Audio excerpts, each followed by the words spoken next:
एक जर्मन के साइंटिस्ट हैं, उन्होंने लिखा था कि हम जो दुनिया को देखते हैं वो लगभग 8 बिलियन लोग हैं धरती के ऊपर रहने वाले, जो इसको गंदा करने का काम करते हैं। लेकिन एक अगर हम मैं मुट्ठी में से एक इतनी सी मिट्टी निकालूं, इसमें 800 करोड़ दुनिया है।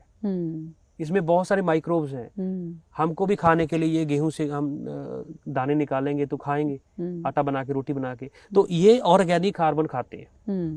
ये पूरा जो मलबा मेरे खेत में पराली का पड़ा हुआ है, ये इसी खेत की ताकत लेके तैयार हुआ है। और ये डिकम्पोज होगा, इसमें से सल्फर, कैल्शियम, मैग्नीशियम, पता नहीं क्या क्या इसमें ही डिकम्पोज होके मिट्टी में मिल जाना है। तो एक सबसे जरूरी न्यूट्रिएंट जो हमारी जमीन, पैरों के नीचे जो जमीन है, जमीन के अंदर जो माइक्रोब्स हैं इतनी बड़ी संख्या में, उनको हम खाली पेट नहीं छोड़ सकते। उसका जो सही भोजन है वो ऑर्गेनिक कार्बन है। अगर उनको वो मिलता है तो अपनी वो ड्यूटी 24 घंटे करेंगे। हम तो खेत में 8-10 बार आएंगे पूरे सीजन में, 10 बार आएंगे, 20 बार आएंगे, देखने कभी पानी की जरूरत है, कभी क्या। जो धरती के अंदर है उसकी जरूरत तो हमने कभी समझी नहीं है। अगर उसकी जरूरत समझेंगे तो वो कोई नाइट्रोजन फिक्स कर रहा है, कोई कार्बन फिक्स कर रहा है, साइनोबैक्टीरिया, कोई एजोटोबैक्टर है, एजोस्पिरिलम है, माइकोराइजा, ट्राइकोडर्मा, बहुत कुछ है मिट्टी में जो दिखाई नहीं देता। मुझे लगता है कि अब इस स्तर पे सोचने की जरूरत है कि उत्पादन के मामले में तो पंजाब आगे ही है सबसे।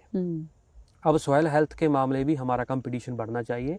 और जो मेरा ऑर्गेनिक कार्बन 2016 में टेस्टिंग रिपोर्ट में 0.25 था, वो 0.85 हो चुका है। और अमेरिका के टेक्सास एरिया के एक बहुत सीनियर साइंटिस्ट कहते हैं कि अगर ये आपका ऑर्गेनिक कार्बन 10% तक चला जाता है तो खेत को आपने सिर्फ पानी और बीज देना है, कोई खाद देने की जरूरत नहीं है, कोई पेस्टिसाइड नहीं, कुछ भी देने की जरूरत नहीं है। खेत इतना सक्षम हो जाएगा। तो ये मेंटेनेंस आपका कैसे हुआ है? मतलब हाँ, हमने ट्रायल करते करते ऐसे तक आ चुके हैं और मुझे लगता है कि इसके बारे में सबको सोचना चाहिए। कोई भी एक मेथड, जैसे मैंने अभी धान के बाद जस्ट गेहूं की बिजाई की है और मेरे खेत को ये सूट करता है, मैं इसके लिए कॉन्फिडेंट हूँ। मेरे को किसी के सुनने की जरूरत नहीं है कि ये कामयाब है, ये फेल है, इसमें उत्पादन कम होता है, ये होता है। क्योंकि जितना लोगों का भूसा निकलता है, तूड़ी निकलती है 3 ट्रॉली, उतना ही मेरा आ रहा है। जितना लोगों का उत्पादन आ रहा है 20 क्विंटल, 22 क्विंटल, 25 क्विंटल, उतना ही मेरा आ रहा है। तो मेरा खर्चा भी उनसे कम है। अगर कोई फार्मर, मैं विनती करूंगा आपके चैनल से, कोई फार्मर अपने खेत में टोका चला के पराली को काटता है, उसके बाद उसकी गांठें बनाता है, गांठों को कहीं ना कहीं सेल करता है, या कोई ट्रांसपोर्ट करता है, या बाहर निकालता है अपने खेत में से। हमने दाने को तो निकाल के मंडी में सेल कर दिया, हम पराली को निकाल के किसी ना किसी को दे रहे हैं। मतलब हम डबल पैदावार बाहर निकाल रहे हैं, माइनिंग कर रहे हैं अपनी मिट्टी की।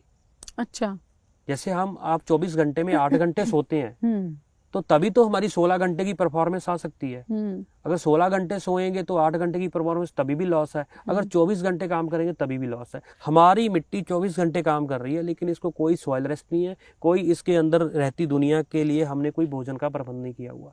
तो अगर हम पूरा ही ऐसे गेहूं में भूसा और दाने बाहर, धान की पराली में चाहे पराली को जला दिया, चाहे गांठे बना के बाहर निकाल दिया, चाहे पैदावार को निकाल के मंडी में सेल कर दिया प्रोड्यूस को, तो वो उसमें लॉस है। हमारी मिट्टी में हम सिर्फ क्या डाल रहे हैं फिर? Urea, DAP, potash, sulphur, calcium.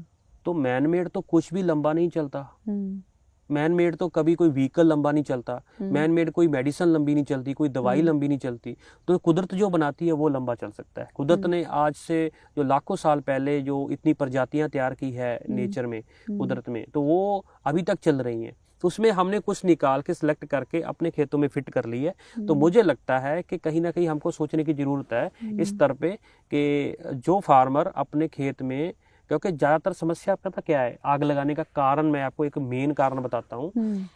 अभी एक बहुत बड़े न्यूज़पेपर में भी इसको कवर किया गया है कि मान लिया जाए कि पंजाब में 100 किसान है और 100 के पास जमीन है, उसमें से 25 किसान खेती कर रहे हैं और जो 75 किसान है वो अपनी जमीन उन्हीं 25 किसानों को दे रहे हैं।